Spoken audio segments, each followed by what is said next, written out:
Good afternoon, ladies and gentlemen. Rob Caskie, proudly telling stories. And I've been asked to share my story called Resounding Resilience.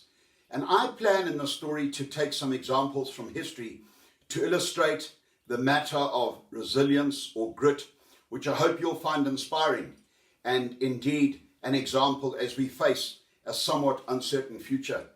You know, when I came back from Antarctic on the 19th of March last year, I was told that all of our work had been cancelled for the remainder of that year. Unbeknown to me, it was going to continue into this year, 2021. And I have good friends who live locally in my hometown of Howick in the KwaZulu-Natal Midlands who have a beautiful stone path in their garden.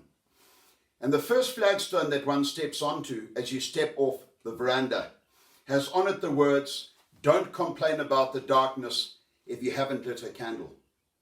And that really made a profound impact on me in terms of how I might or might not face this dark time ahead of us with all work cancelled, the uncertainty of lockdown and COVID, international travel banned, no travellers coming into South Africa and so forth.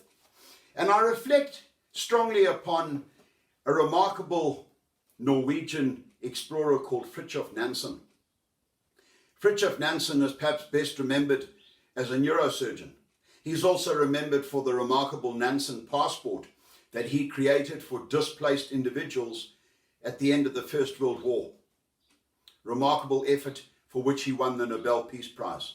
And people forget that this magnificent Nordic outdoorsman with a fantastic physique, incredibly resourceful and strong, magnificent skier and ski jumper, also a very talented gymnast, that he was the first man to ski across the ice cap of Greenland, that largest island on earth, Greenland, that has been pushed 3 kilometers below the ocean by the weight of the ice cap.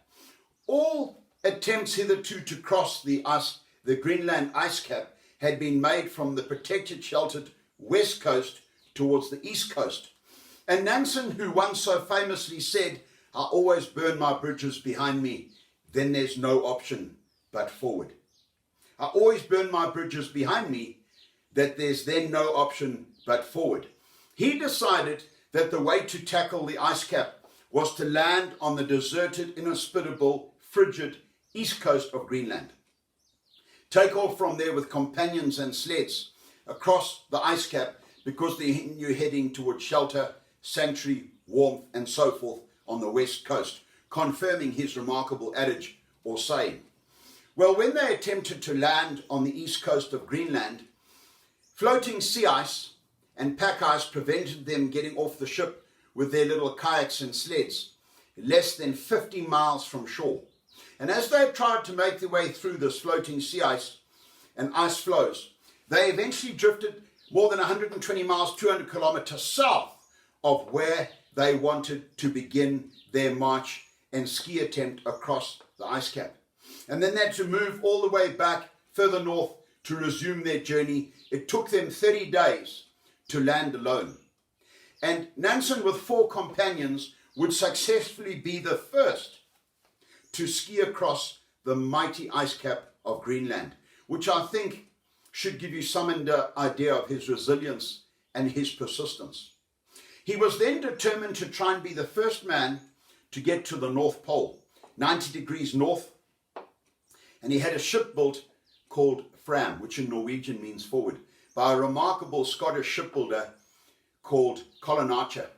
And the Fram had a shape a bit like half a boiled egg, designed that way that if she were pinched by the ice would pop the Fram out of the ice and she could rest on the ice until the ice gave way and the ship could right itself and sail away.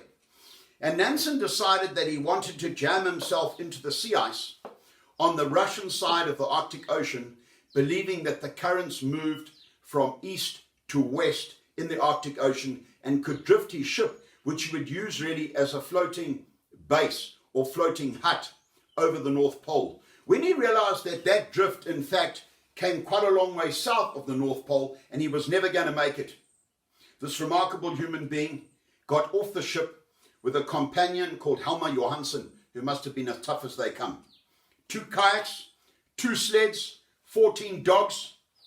They were about 400 miles from the North Pole, and they took off in their attempt to get to the North Pole. Do you know that they made it to a position 225 miles from the North Pole? What's that, about 360 kilometers from the North Pole? Furthest north. But every time they rested, the ice cap and the sea ice was drifting south. How demoralizing must that have been? To get up in the morning, you take your readings with a sextant between the horizon and the sun and realize that you're actually south of where you stopped last evening for a rest. Eventually realizing they weren't going to make it to the North Pole, they took off south again to try and join up, not with the Fram, but to get to solid land on Franz Josef land. Well, at one point, they were dealing with a walrus that they'd shot for meat on the edge of the ice floe when the wind blew both of their kayaks off the ice floe into the water. Nansen, without hesitation, stripped off his heavy outer Arctic jacket, dived into that frigid ocean, swimming after the kayaks, knowing that if they lost them, death would surely follow. Because those kayaks, they often strapped together with the sleds across them, a bit like a catamaran, and paddled across open water, then resumed their journey on the ice with the dogs. Do you know that he managed to catch up to the one kayak, but was so weak and overcome now with cold that he really battled to pull himself into that kayak and then paddled to the second to recover it? Johansson said when he got back, he stripped. He was pretty white, his skin, but looked really quite hale and hearty. And these men, for warmth, used a 2-man reindeer skin sleeping bag. And Helmer Johansson now had to try and hold and impart some warmth back into Nansen's frozen body. Remarkable, remarkable journey. Well, as the winter approached, these men got to the northern extremity of Franz Josef land. And they were obliged to dig literally a little cavern into the ice, a subterranean cavern in the ice. They shot as many seals and walruses as they could to stash the meat for the coming winter. The fat they stashed in a cache outside of their subterranean cavern, and they put the skins in the base of that cavern to give them some insulation from the ice beneath. But as the months rolled by, that skin on their hides beneath them was beginning to rot. Try and imagine the smell. On a number of occasions, they shot polar bears. On one occasion, a polar bear tried to get into the passage that they used for entry into that subterranean cavern. They had to destroy that polar bear, which had already eaten most of the fat cached outside of their little cavern. And as they shot it, apparently all the fat was being regurgitated by this mighty bear. Well, as the winter turned to autumn, they resumed their journey south, and it wasn't long before they heard British voices. It was the Jackson expedition, a British expedition on Franz Josef land. They were rescued, and a week later they were reunited with the crew of the Fram back in Tromsø in Norway. It is a quite staggering story. And now we swing our attention really to the south, 90 degrees south. That little pole on which our great globe rotates, the South Pole. Many had tried to get there. It was Robert Falcon Scott, the Royal Naval officer, who was obsessed with man-hauling and always said, we shall stick it out to the end. It was Scott who, along with 4 companions, would eventually get to the South Pole on the 17th of January of 1912. Now, when I talk about man-hauling, ladies and gentlemen, I want you to imagine men linked together in traces. Those traces indeed linked to a sled where you're pulling a sled in unison. So your movements have to be completely synchronistic. If you stop, the sled runners freeze onto the ice, and you've got to jerk the sled to get it moving to resume your journey. As a result, they tended not to eat or drink during the man-hauling section of the day, would eat and drink first thing in the morning, and then at the end of the distance they hoped or wished to cover in a day. The distance was measured by a sledge wheel, a bit like a bicycle wheel, that ran on a runner off the back of the sled, giving them a fairly accurate idea of how far they'd travel in a day. because Antarctic is the highest, driest, windiest continent on Earth, never mind the coldest. The South Pole is situated at 10,000 feet above sea level. If you walked on top of the Drakensberg, you'll be well aware of the shortness of breath created by any exertion at that sort of elevation. Well, Scott and his men who were obsessed with man-hauling said nothing can approach the height of that fine conception which is realized when a party of men go forth to face hardships, dangers and difficulties with their own unaided efforts. What a wonderful quote about resilience. Well, do you know it was Bertie Bowers, the youngest man in the party, 28 years of age, who noticed something standing where he thought the South Pole should be on the 16th of January 1912. He kept his thoughts to himself. Their worst fears were realized the following day. There at the South Pole stood a little black emergency silken Norwegian tent, a bamboo pole on which fluttered the Norwegian flag, an upturned sled, dog tracks everywhere. And Scott wrote, "Great God, this is an awful place. And to have reached it without the reward of priority, all the daydreams must go now, and we must make our way back." His footnote reads, "Can we do it?" 880 miles, 1,500 kilometers lay ahead of them back to their hut at Cape Evans on Ross Island. There are some authors who suggest that they died psychologically in the moment they realized they'd been beaten to the South Pole.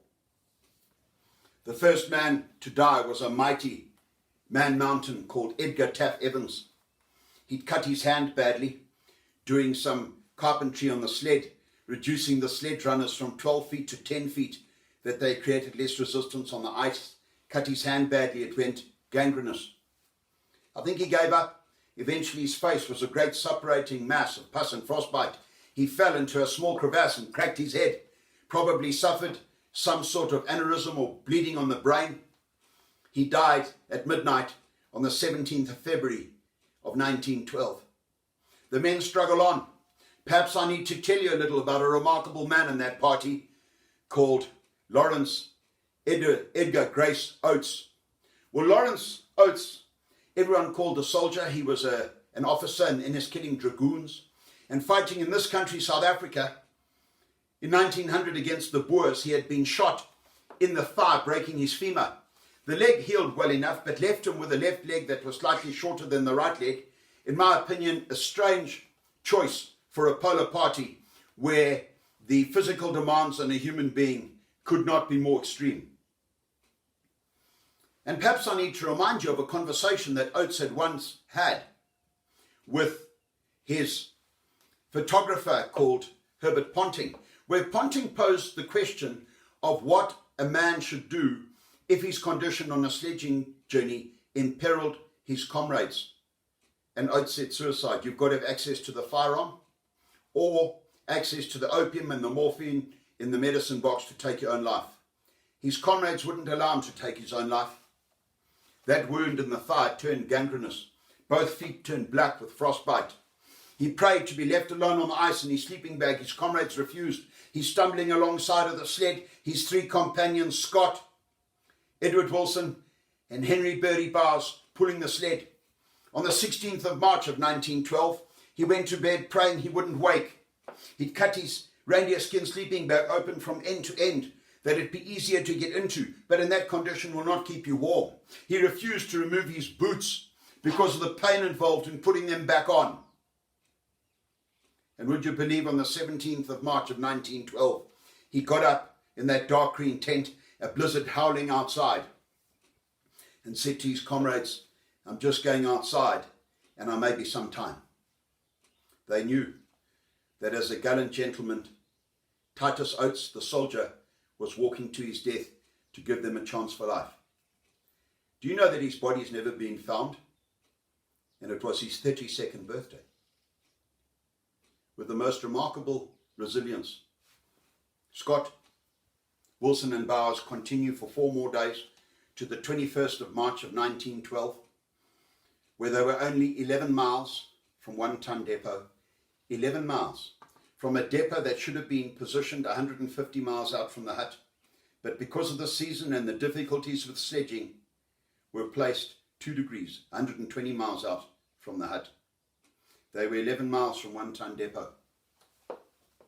When all 3 of them succumbed towards the edge of March of 1912, the remarkable Norwegian who'd beaten them to the pole, Roald Amundsen, was apparently sitting in a bath when he heard the news of what had happened with Scott's party.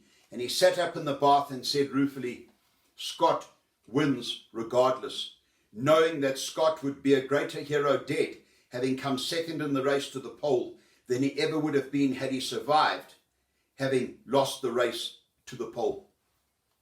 Amundsen, perhaps one of the most remarkable of them all, the first man through the Northwest Passage, that mighty passage that links the Atlantic and the Pacific Oceans, the first man to get to the South Pole, the first man over the North Pole, flying over it in a great dirigible, a hot air balloon, in 1925.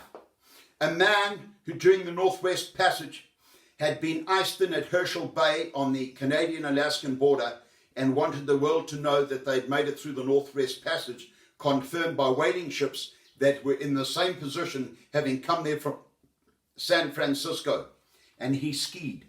He skied 500 miles inland to Eagle City, Alaska, to the nearest telegram station, to send a telegram out to the King of Norway and to his sponsors that the Norwegians were first through the Northwest Passage. The rather unscrupulous man in charge of that telegraph station was aware of the news that he was sending out to his king and his sponsors, and he slipped the news to the American press, and Amundsen, as a result, never trusted the press thereafter when they let him down so badly at Eagle City in Alaska in 1905, 1906, during that incredible attempt in a little ship called the Joa to get through the Northwest Passage. Do you know one of the remarkable African explorers who I think epitomizes this notion of resilience is none other than David Livingstone, the missionary. A man born in Blantyre, who at age 10, working in a mill, used to have books open on his knee, studying whilst he was working in that mill, steam to stop the fabrics from breaking, great belts and noise. And this man was focused enough to be studying aspects of world history, world geography, indeed Christianity, and would eventually graduate young as a doctor. A man who came out to South Africa and went to Kuruman, to the Moffat Mission. Now, if you haven't been to Moffat's mission in Kuruman, I recommend it highly. Robert Moffat built a T-shaped church at Kuruman out of wattle and daub with a thatched roof and a cow-dung floor, where with no electronic or acoustic help, standing at the altar in the middle of that T-shape, he could address 800 people. 800 people with no acoustic help or electronics in that beautiful, cool, shady thatched church in Kuruman. David Livingstone was no hunter. He was asked to deal with a man-eating lion nearby. He wounded the lion. The lion got hold of him by the shoulder and shook him, he said, like a terrier. He would later say that he felt no pain on account of the shock. And I want you to remember this because it's important later on in my story. Well, do you know that David Livingstone would indeed traverse parts of Africa, becoming more and more focused on removing the scourge of slavery from this continent and locating the source of the Nile than he was in spreading the word of the Bible and evangelizing local people. It was Livingstone who said, "I determined never to stop until I had come to the end and achieved my purpose." What a beautiful quote in terms of resilience or grit. A man who traversed South Africa and further north into Central Africa, East Africa, West Africa for 32 years. When the average age of an explorer on this continent was less than 18 months, he probably walked a total of 30,000 miles, nearly 50,000 kilometers during that career. His great body eventually gave out, probably from ulcers and internal bleeding, perhaps dysentery, in 1873. He died at a place called Lualaba on the edge of Lake Bangwelo. And two of his gracious, faithful, loyal porters, Susi and Chuma, decided to open up his body and remove his heart. The body was allowed to dry. It was salted. It was wrapped eventually into a pack to look like trade goods. And those two remarkable human beings carried that body more than 1,000 miles, 1,600 kilometers to Bagamoyo to be returned to England. They always said that you can have his body, but his heart belongs in Africa. And his heart indeed is buried at that lovely village, Lualaba, on the edge of Lake Bangwelo. But I think that David Livingstone is a man who in African terms epitomizes seeing things through. What can be done when your back is against the wall with the most basic of supplies, where there is no doubting that mindset is more important than mind. Well, I would like to tell you a little about a quite extraordinary human being called Douglas Mawson. He was born in Yorkshire, but of Australian parents, a man of incredible physique, unusually resourceful, a man of great energy, studied geology, a man who was lucky enough to be with Shackleton on the Nimrod expedition when they did a journey of more than 1,500 kilometers to find the South Magnetic Pole. Please be aware, ladies and gentlemen, that there's a major difference between geographic poles and magnetic poles, and the magnetic poles move. Mawson, with Edworth Davis and another man called Mackay, were the first to locate the South Magnetic Pole in 1908, early 1909. But do you know that only 3 years later, he was back in Antarctica with his own expedition off a ship called the Aurora. And Mawson wrote a book about that journey and that expedition called The Home of the Blizzard, because Cape Denison, where they set themselves up, was subjected to the most fearsome winds on earth, the katabatic winds that come down off the polar ice cap on account of gravity running down to the ocean on all sides.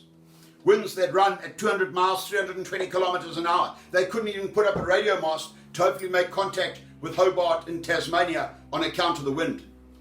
But they explored and made great surveys all over the area surrounding the land around the hut at Cape Denison. And Mawson eventually took off on a great expedition with two comrades, one called Javier Mertz, who was a doctor and a ski instructor from Switzerland, remarkable man and an incredible skier, and another called Lieutenant Belgrave Ninnis of a fine Guards regiment back in Britain. Ninnis was an impressive human being, wide-shouldered, looked like an international rugby player. Mertz much smaller, probably Mawson in the middle of the two, with an impressive physique and unusually resilient. Well, do you know that they put Ninnis at the back? He was heaviest with his team of dogs and his sled. On his sled were most of the food supplies and important supplies for the expedition. They were hoping that indeed Mertz, as the smallest, would make it over snow bridges. Then Mawson, and they'd be warned of snow bridges covering crevasses. Well, Mertz looked back at one point and Mawson saw the horror on his face. And he turned and looked back behind and saw that there was no sign of Ninnis. They moved back to find that Ninnis and his team had disappeared soundlessly into a great crevasse. They looked with a telescope and could see two dogs on an ice ledge hundreds of feet below, both animals on the verge of death. One clearly had broken its spine. No sign of the sled, no sign of Ninnis, not a sound. Mawson was eventually obliged to read a funeral service next to that gaping hole, and the two continue, setting up a tent with the tripod legs of their sextant and theodolite that they were using for their geographic surveys. They're killing dogs, eating the dogs, trying to survive. And they did not know at that point that a husky's liver was easily as deadly as that of a polar bear because of the levels of vitamin A in the liver. It creates vitamin A poisoning. Well, Mertz was very reluctant to eat the dogs, but they were obliged to eat the dogs, given very little food left to try and survive. The easiest part of the dog to eat was indeed the liver, and in that gracious act, Mawson was in fact unwittingly and unknowingly poisoning Mertz. Mertz eventually went berserk. He was thrashing around with uncontrollable fits, repeatedly holding his head, screaming, couldn't sleep, got terrible dysentery. Try and imagine the horrors of trying to clean your comrade with dysentery in these circumstances. Well, eventually Mertz perished, and Mawson was obliged to continue alone, having killed the last of the dogs. He used a tiny little knife to cut up a sled and make it smaller to try and reduce the weight, and he was attempting to make his way back towards the hut at Cape Denison. 400 miles, 640 kilometers. Do you know that at one point his feet felt rather strange, so he took off his boots and the multiple socks they wore, and the soles of his feet came off. He simply smeared both surfaces with lanolin, bandaged the sole of his foot back onto his foot, and continued. At one point he fell into a crevasse, was saved by the little sled that stuck across the top of the crevasse, and had to pull his way back out with a rope, making loops in the rope to pull himself back up to the surface. How he never perished in that moment, I'll never know. An example of resilience second to none. Do you know when they got to Aladdin's cave, which was a great subterranean cave they created with a huge amount of supplies, he arrived there 6 hours after the search party had left to return to the hut. When he got back to the hut at Cape Denison finally, this man who began the journey weighing 210 pounds was less than 100 pounds. He'd lost 110 pounds, more than half of his body weight. And the ship had left to go and pick up Wild and another party off to the west. And Mawson, hair falling out, skin falling off, soles of his feet having come off, terrible ulcers and boils all over his body, was obliged to spend another winter, 4 months of complete darkness in Antarctica. If you think that times are difficult at this stage in our lives, give men and examples like this a thought. I think it's impossible even to describe the hardships and the resilience, the grit of these men who went before. And yet I think in the main that we should give ourselves a pat on the back for having survived thus far, and no doubt going to survive into the future, given the challenges and the circumstances facing us. And I would like to finish with a little South African story, if I may, of a remarkable human being called Harry Voliter, who was a ranger in the Kruger National Park. You know, it was that extraordinary human being, Stephanus Johannes Paulus Krier, Paul Kruger, who realized that if this unabated hunting continued, with all the transport riders coming up from Lorenzo Marx through the Lowveld, up the escarpment and onto the goldfields around Johannesburg, if they continued to destroy and eat the game, we'd end up with no game at all. So he began with what was initially the Sabi-Wildtuin, the Sabi Game Reserve, between the Sabi and the Sand Rivers, still one of the most prolific wildlife areas in South Africa. One of the early wardens was a man called Stevenson Hamilton, and one of his rangers was a tough man called Harry Voliter. I often describe Voliter as being like a saddlebag with eyes. There wasn't an ounce of fat on him. Everyone said if you gave him a rifle, saddlebags and a horse, he'd be ready to leave anywhere at an hour's notice. And he was riding a patrol on the eastern side of the Kruger Park, off to the southeast of Chokwane in August of 1903. He was riding a horse. He had two of his dogs with him, a larger one called Bull, a bit like a Ridgeback, and a smaller terrier type called Fly.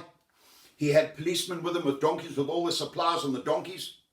And they got to a waterhole, having had a drink all day at noon, to find the waterhole empty. The only way forward was to proceed another 8 miles, 12 kilometers to the next waterhole, and hope to find water there.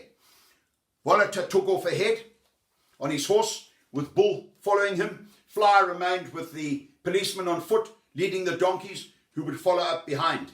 And eventually it got dark. August, the days are short, the nights are long and cold. And he was riding through an area that was burnt. Before I continue with the story, it would be fair to say that Volata was carrying on his belt a knife. A knife called the pipe brand knife, made in Smithfield in London. There was at the time what I would call a Chinese or a pirate copy of a pipe brand knife, which Volata had, because he couldn't afford a genuine pipe brand knife, which was indeed the holy grail of knives. That is what you wanted if you were interested in knives and cutlery. Now this here is a 100% replica of the pipe brand knife that Volata was carrying that evening.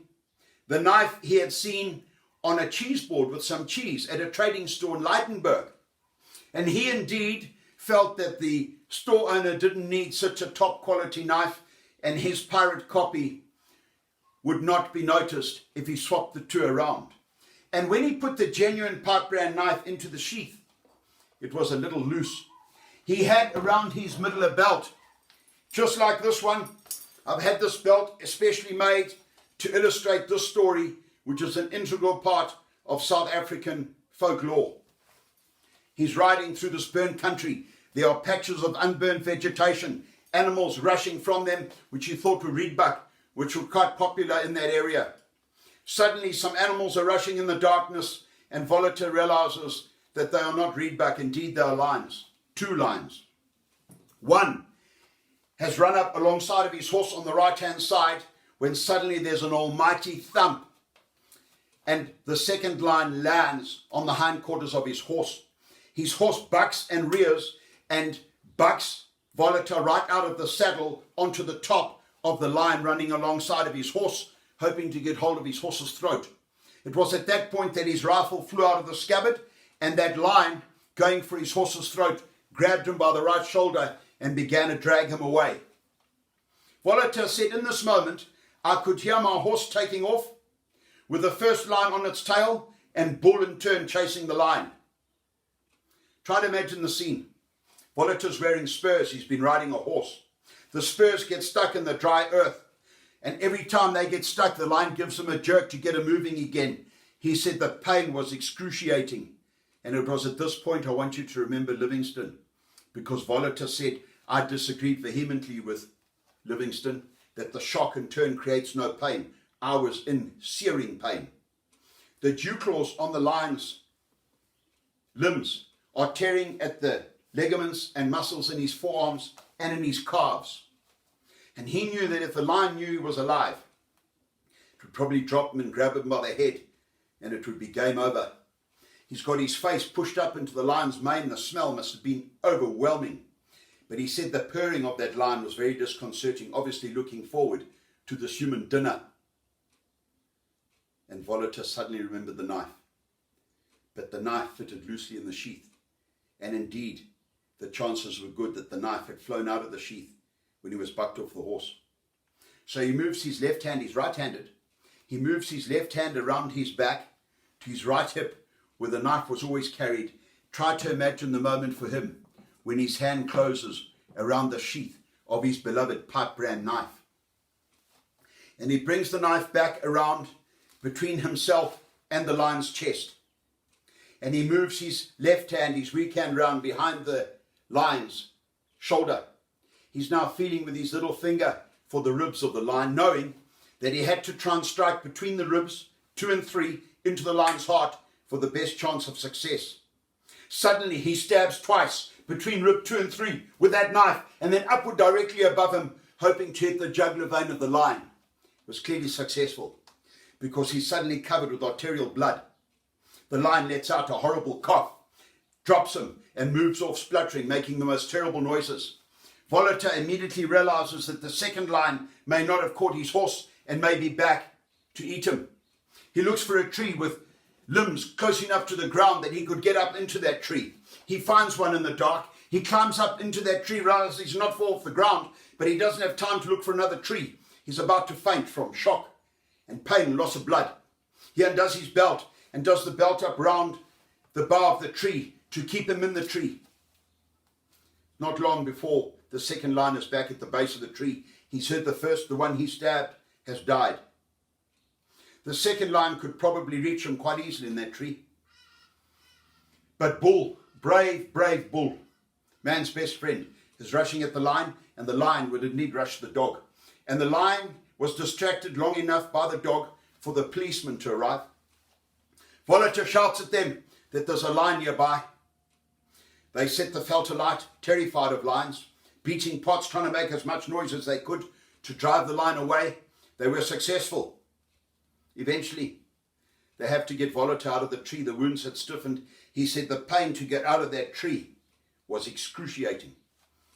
Now, if you want a story about resilience and persistence, they still had 4 miles to the waterhole they were aiming for that Volater walked that night.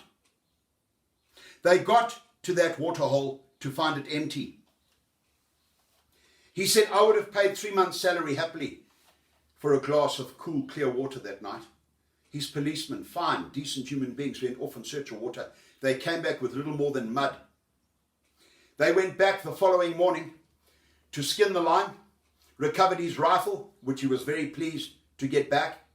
And they believed that the best treatment for lion wounds is to boil up the skull of the lion and treat the wounds with that concoction, which Volater said later clearly made the septicemia and the infection of his wounds much worse.